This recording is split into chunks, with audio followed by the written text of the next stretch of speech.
But can we just start off by explaining what preventative dental care involves for our cats and why is it so crucial? Couple of really big questions to kick off. Why is it so crucial? Because the mouth is an integral part of the body. In holistic medicine, we understand that everything's connected and everything needs to be dealt with in its relationship to the environment as well as to everything else that is in the body. The mouth is no exception. We tend to have a colorblind thing over us when, as a human, because we see a doctor and we see a dentist. And, Hmm. and unless there's something else special going wrong with our body, we don't tend to see another specialist. So we kind of tend to go, oh, they're two different things, but they're not. They're exactly the same thing. They're still health and biology and all the stuff. So what happens here? This is a gateway. This is a gateway into the body. We know that because we're eating food. We're also breathing things in, right, in terms of oxygen and but other stuff. So this is a gateway into the body. So there's a lot of defenses here to help protect the body from unpleasant things in the environment, but it's also a vulnerable place for things that to go wrong. And certainly for our animals, this is also part of their social interaction. Like, I mean, as humans, we'll kiss people, but only very, very select people. Whereas, because we could do a lot of with our hands and with our words. But for our cats, there's a lot more that's done with the mouth as well. So we got to think that this is where their weapons are. So if they're in a fight or those kinds of things, then teeth are coming into the playground for other reasons than just eating. So with all the mucous membranes that we have in the mouth, for example, we'll probably touch on this again in a minute, that the transference of what's in the mouth to what goes into the blood supply, into the bloodstream is extraordinarily quick, like seconds. This is how we can revive people who have low sugar, like hypoglycemia, because we can put some honey on their gum, yes, right? And within seconds, that glucose is in their bloodstream, reviving them, right? So what's in the mouth gets into the blood, and it's there all around the body. So if we've got a dirty mouth because of pathogens, because of bacterial imbalances, because of poor dental hygiene itself, that's in our blood. And then that will go into our lymphatic system, which is part of the detox organs of the body, which then puts undue burden, for example, on the liver and the kidneys. So whenever we're looking at the mouth, we also want to be looking at the liver and kidneys particularly, but also the lymphatics in general. How well are they flowing? There's just no way to separate mouth, Hmm. dental care, oral hygiene, for microbiome, all that stuff from the rest of the body proper. But I've only answered one of your questions because I can't remember the other one now. Yeah, the other one, I was asking about like why preventative dental care is so crucial.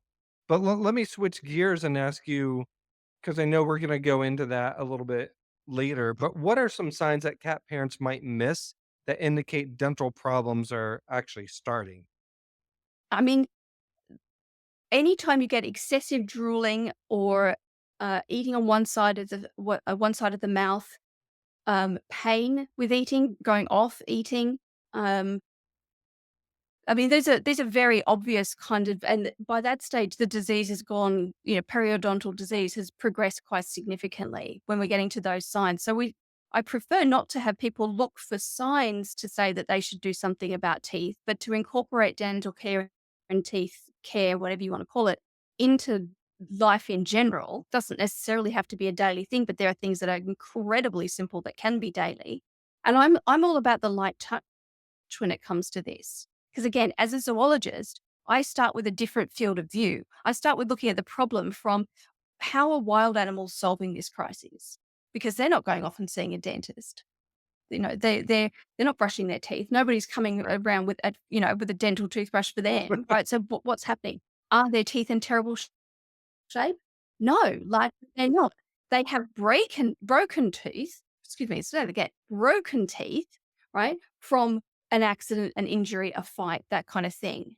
And then that can abscess and that can cause some serious issues that can even cause death in the wild animals. But they're not suffering from gingivitis, from bad breath, from plaque, tartar, periodontal disease, weakened gums, all those things that get wrapped up in what we see regularly. So what are they doing?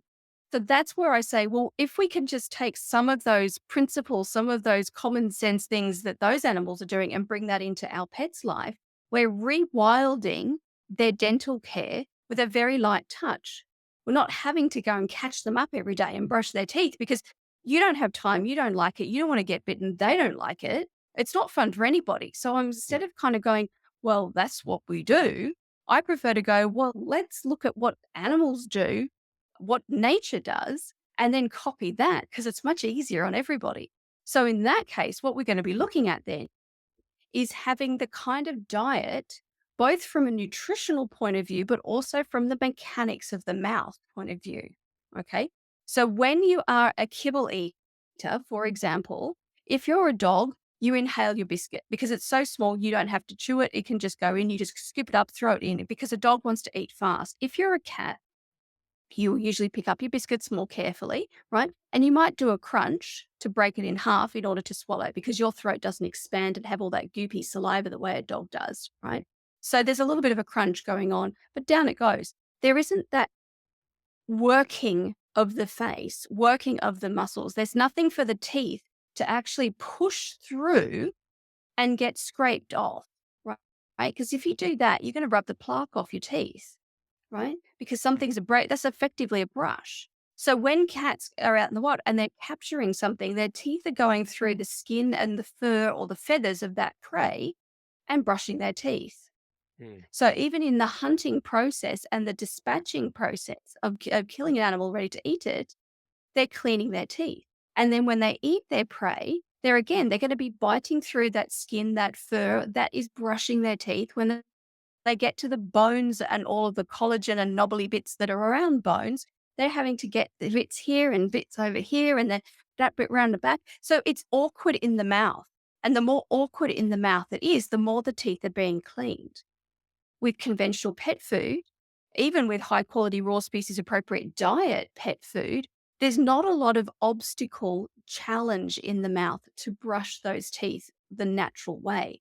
So being able to introduce things that have something to punch through, if you like. I mean, the cats have got teeth that are supposed to be doing that, right? So if we can have pieces of jerky or skin or toys that are soft enough but natural fibers to punch, then you're brushing the teeth naturally the wild animal way. Yeah, I love that because, like you mentioned, who wants to try to brush a cat's teeth like humans brush their teeth? And I know that it's probably a myth out there.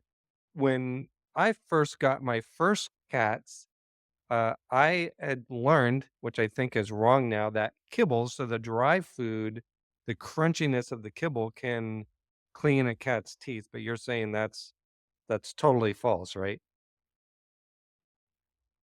That's one of the biggest myths in pet dental. That's what the marketing companies will tell you because Mm. there's a little bit of logic in there that something hard will be abrasive. But if you take it through its actual course of, well, how is that actually working? Like I said, they don't have chewing teeth. Cats, Mhm. they have scissor teeth, right? They've got carnassials back here that slice like this.